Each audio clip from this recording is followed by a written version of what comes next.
अब मेरा आपसे पुनः अनुरोध कि हमारे संविधान की ऐतिहासिक यात्रा और उसकी गौरवशाली विरासत को चिरस्थायी करने के लिए आज एक विशेष डाक टिकट का विमोचन करने की कृपा करें।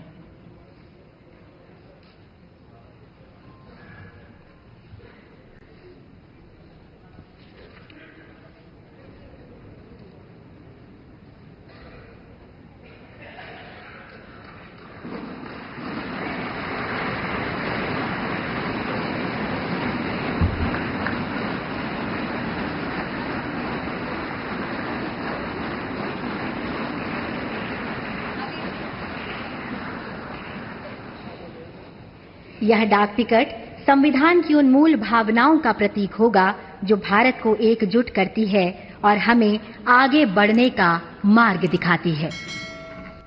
माननीय विशिष्टगण, आज इस खास मौके पर हम सब भारत के संविधान को समर्पित 2 पुस्तकों के विमोचन के भी साक्षी होंगे।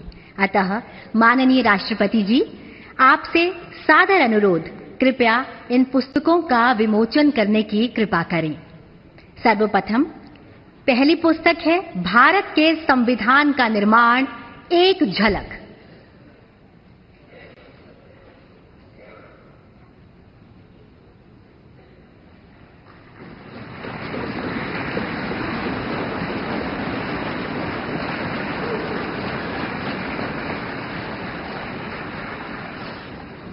इसी के साथ दूसरी पुस्तक है भारत के संविधान का निर्माण और इसकी गौरवशाली यात्रा। मेरा सादर अनुरोध, इस पुस्तक का भी विमोचन करने की कृपा करें।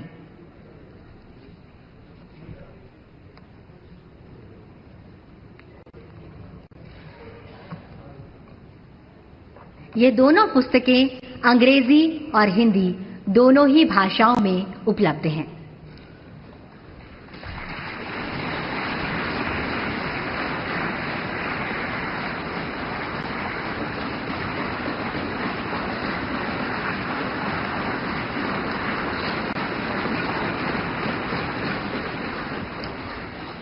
सादर धन्यवाद।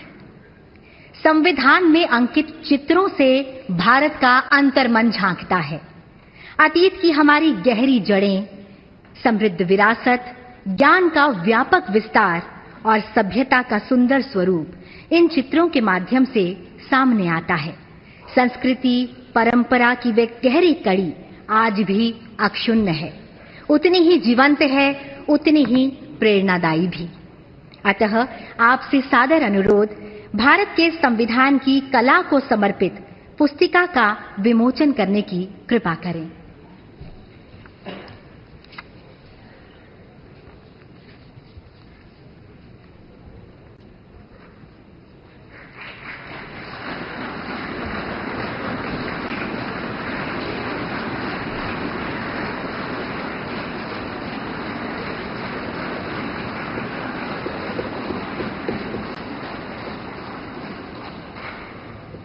बहुत बहुत धन्यवाद।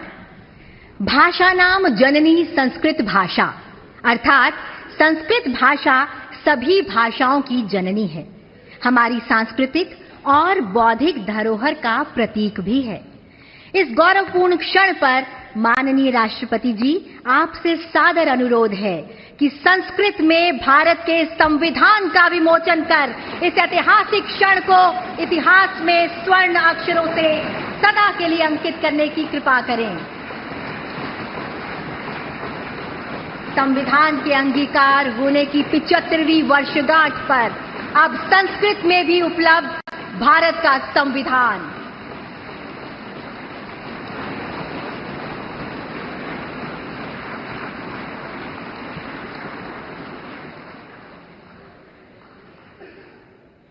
धन्यवाद। भारत के प्राचीनतम भाषा में मैथिली के उच्चतम स्थान थिक। अतः आपसे सादर अनुरोध, मैथिली भाषा में संविधान का विमोचन करने की कृपा करें। मान्यवर,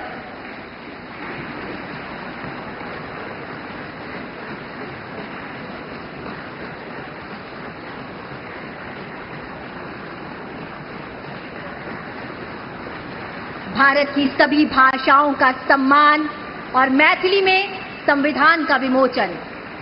निश्चित रूप से ये पल गौरवशाली है हम सभी के लिए। बहुत बहुत धन्यवाद मान्यवर।